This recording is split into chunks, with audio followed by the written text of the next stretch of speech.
could have your attention, please. We are now joined by our second place qualifier, Kyle Busch, driver of the number 18 M&M's Toyota for Joe Gibbs Racing.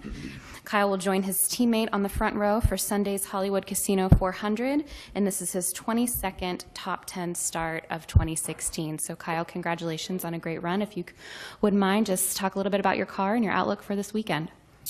Our car was pretty good. We certainly felt pretty happy with it earlier today and through practice and having a fast car there, so that was really strong and showing the speed that we have and just trying to mimic that here today. And qualifying, I felt like we did a really good job of that in the second round, and I felt even better about my lap in the third round, but Matt was just able to get a little bit more out of it. So certainly messed up a little bit, just the way the car was balanced through 1 and 2, being prepared for it and being able to get the most out of it. I had to relift and get out of the gas in turn 2, so that's probably where our time was. But happy with second, especially to Matt. This is a really good place for him, arguably one of his best tracks. So to be second to him is not too shabby.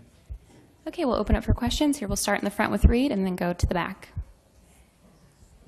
Reed Spencer with NASCAR Wire Service. I heard you say out on pit road that Matt's helped you here at Kansas quite a bit. Did he keep 1/1000th of a second in his pocket?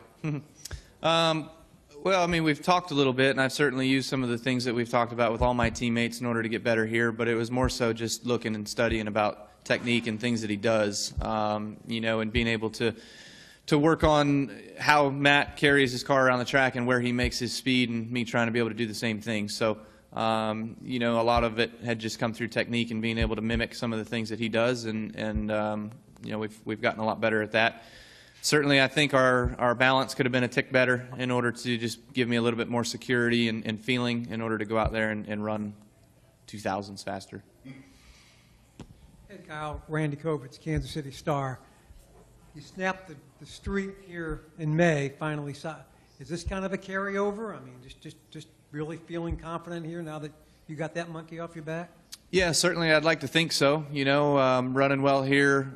The last couple of times in the fall races, I think we've had top 5 finishes each time, and being able to win here this spring was certainly a confidence booster for sure, and being able to understand and know that I can do it.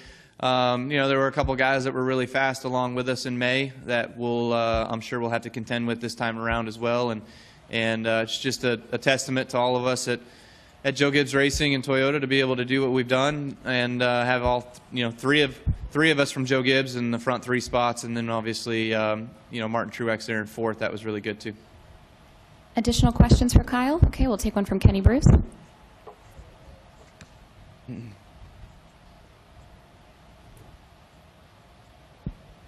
Kenny Bruce, NASCAR.com. Kyle, when you talk about mimicking what Matt was doing and stuff, when the track changes, do you have to change what maybe you were doing at that point? Yeah, certainly do. You gotta change what you're doing as the pace slows down and what the pace does and where you move around on the racetrack. So trying to utilize those tools and understanding where he was running in some of those laps that I was looking at in data, that certainly was confusing and sometimes challenging, but you try to go back and watch the race at the same time as you're looking at the data and see where he's running on the racetrack, so that'll tell you a pretty good answer. So probably giving away too many secrets for all the younger guys to figure out, so I better stop talking. Any final questions? Okay, we'll go back to Randy.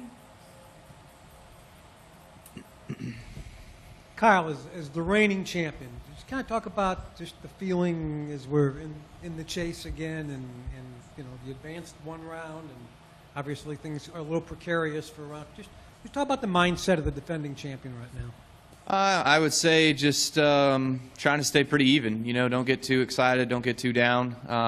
We certainly had a really good first round that went really well for us, and we've got a good start to the next round with our finish that we had last week at Charlotte, so that's a start, but anything can happen. So we certainly just got to make sure that we take what's given to us. That's what we did last year. There were some times that we didn't get the finishes that we wanted, but we still were able to transfer through. So this year we'll try to get the finishes that we do want and make our way through the rounds if possible and get to the end. So, certainly you're on the highest of highs at the checker flag at Homestead last year, and it just kind of continues to diminish all the way through this year because you try to repeat, and if you can repeat, then you'll be at the highest of highs again. But eventually in about 7 weeks, your reign of being reigning champion is over. So you've got to go out and, like I said, you try to repeat if you can.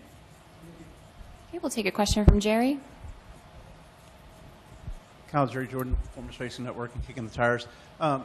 Set this up a little bit. Earlier today, I talked to Grant Lynch at Talladega, and he said if a driver tells you that they like our track or it's their favorite track, they're lying to you.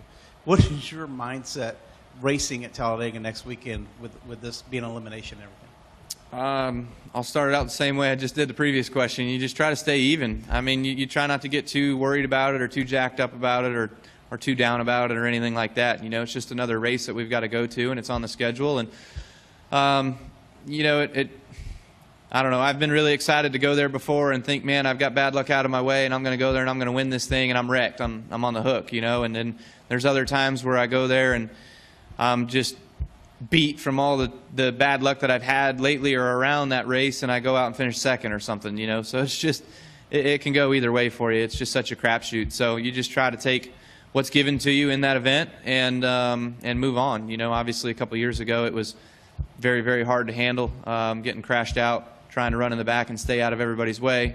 And then last year we ran the race as if we had nothing to lose, and I think we finished top 10 somewhere and barely made it in just by 1 point to transfer through, you know. So it was kind of a crazy outcome. Any final questions? Okay, Kyle, thank you for your time. Good luck this weekend. Thanks.